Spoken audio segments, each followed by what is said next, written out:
সমোসা বানাতে হলে এভাবে তৈরি করুন, যেটা ছোট থেকে বড় সবাই খেয়ে আপনার প্রশংসা করবে আর হোটেল থেকে সমোসা কিনে খাওয়া একদম ভুলে যাবে। সমোসার পুরের জন্য এক পিস চিকেন সিদ্ধ করে নিব। তো চিকেনের সাথে 1 চামচ তেল দিয়ে দিচ্ছি, লবণ দিয়ে দিচ্ছি পরিমাণ মতো, হাফ চামচ করে রসুন বাটা আর আদা বাটা দিয়ে দিচ্ছি, 1 চামচ সয়া সস, 1 চামচ মরিচের গুঁড়া আর 1 কাপ পানি দিয়ে চিকেনটাকে সিদ্ধ করে নিচ্ছি।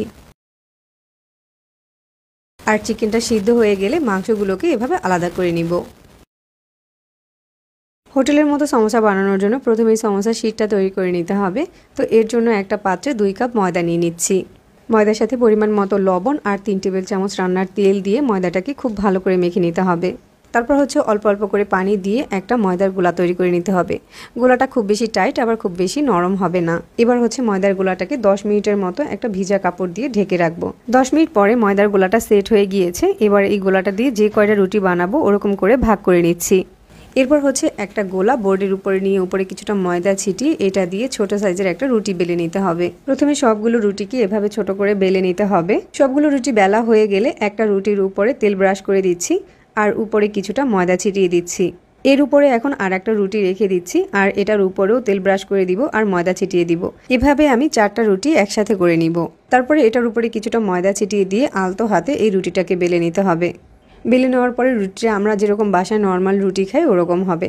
তো রুটিটা বেলা হয়ে গিয়েছে। এবার এটাকে একটা তাওয়ার উপরে সেঁকে নিচ্ছি। একটা সাইড কয়েক সেকেন্ডের মতো সেঁকা হয়ে গেলে অপর সাইডটাকে উল্টে দিব। রুটির দুটো সাইডই সেঁকা হয়ে গেলে এভাবে করে রুটিগুলোকে আলাদা করে নিতে হবে আর এই কাজটা রুটিটা গরম থাকা অবস্থায় করে নিতে হবে। এখানে আমি বেশ কিছু সমোসার শীট তৈরি করে নিয়েছি। এবার এই শীটগুলোকে আমি স্কোয়ার করে কেটে নিচ্ছি। স্কোয়ার করে কাটার পরে শীটগুলোকে মাঝ বরাবর কেটে সমোসা বানানোর জন্য এরকম লম্বা স্লাইস করে নিয়েছি। সমোসার শীটের বাড়তি অংশগুলোকে মুচমুচে করে ভেজে নিয়েছি। এখন এগুলোকে হাত দিয়ে গুঁড়ো করে নিব। এখন সমোসার পুরের জন্য 1 কাপ পেঁয়াজ কুচি নিয়েছি আর পেঁয়াজটাকে একদম পাতলা করে কেটে নিতে হবে। তারপর 5-6টার মতো কাঁচামরিচ কুচি দিয়ে দিচ্ছি, ধনেপাতা কুচি দিয়ে দিচ্ছি 2 চামচ আর লবণ দিয়ে দিচ্ছি পরিমাণ মতো। গরম মশলার গুঁড়া দিয়ে দিচ্ছি 1 চামচ আর এই গরম মশলার গুঁড়াটা অবশ্যই দিতে হবে, তাহলে সমোসা থেকে হোটেলের সমোসার মতো ফ্লেভার পাওয়া যাবে। এবার এই মশলা দিয়ে পেঁয়াজটাকে একটু খুব ভালো করে মাখিয়ে নিচ্ছি, তবে খেয়াল রাখতে হবে পেঁয়াজটা যাতে পানি ছেড়ে না দেয়। এরপর এখানে সিদ্ধ করে রাখা চিকেনটা দিয়ে দিচ্ছি আর সমোসা শীটের ভাজা গুঁড়াটা দিয়ে দিচ্ছি।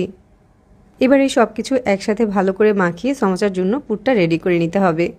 সমোসার শীটগুলোকে মাঝ বরাবর কেটে এরকম লম্বা স্লাইস করে নিয়েছি। সমোসাগুলো বড় কিংবা ছোট বানাতে চাইলে ওই অনুযায়ী শীটগুলোকে কেটে স্লাইস করে নেবেন। এবার একটা সমোসা বানিয়ে দেখাচ্ছি। বোর্ডের উপরে একটা শীট নিয়ে এভাবে কোনা করে ভাঁজ দিয়ে নিচ্ছি। আমি ঠিক কিভাবে করছি এটা একটু দেখে বুঝে নিতে হবে। তারপর আবারও একটা ভাঁজ দিয়ে দিয়েছি।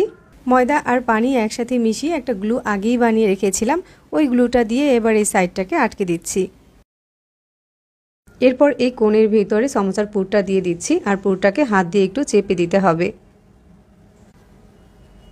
তারপর শীটের বাড়তি অংশটাকে ময়দার গ্লু দিয়ে আটকে দিতে হবে, তাহলেই একটা সমোসা তৈরি হয়ে যাবে। সমোসা তৈরি করা কিন্তু খুবই সহজ, 1-2 বার চেষ্টা করলে এরকম পারফেক্ট সমোসা তৈরি করা যাবে। তো এখানে আমি বেশ কিছু চিকেন সমোসা বানিয়ে নিয়েছি। এবার এই চিকেন সমোসাগুলোকে এই অবস্থাতে আপনি যে কোনো এয়ারটাইট জারে ভরে ডিপ ফ্রিজে প্রায় 3 মাসের মতো সংরক্ষণ করতে পারবেন। আর সামনেই যেহেতু রমজান আসছে, তো কিছু কাজ আগেই গুছিয়ে রাখলে রমজানে খুব বেশি একটা কষ্ট হয় না। এবার সমোসাগুলো ভাজার জন্য কড়াইতে তেলটাকে হালকা আঁচে গরম করে নিয়েছি। তেলটাকে কোনোভাবেই ওভারহিট করা যাবে না, হালকা আঁচে রেখেই এভাবে সমোসাগুলোকে দিয়ে দিতে হবে।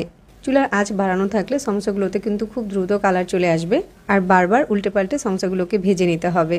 একটু সময় নিয়ে সমোসাগুলো ভাজার পরে যখন সমোসাগুলোতে এরকম সুন্দর একটা কালার চলে আসবে তখন এগুলোকে তেল ঝরিয়ে উঠিয়ে নিতে হবে। এ পর্যন্ত আমি যতবার সমোসা বানিয়েছি সবচেয়ে কিন্তু এই সমোসাটা খেতে বেশি মজার হয়েছিল। আর সমোসাগুলো আমি যখন থেকে বাসায় তৈরি করা শুরু করেছি তখন থেকে আমার বাসার কেউই কিন্তু আর হোটেল থেকে সমোসা কিনে খায় না। সমোসাগুলো ভাজার পরে সমোসার কালারটাও কিন্তু মাশাআল্লাহ অনেক সুন্দর হয়েছে। আর যাদের কাছে এরকম সহজে রেসিপি ভালো লাগে তারা চাইলে আমাদের পেজ ফলো করতে পারেন আর চ্যানেল সাবস্ক্রাইব করতে পারেন। সবাই অনেক বেশি ভালো থাকবেন। আল্লাহ হাফেজ।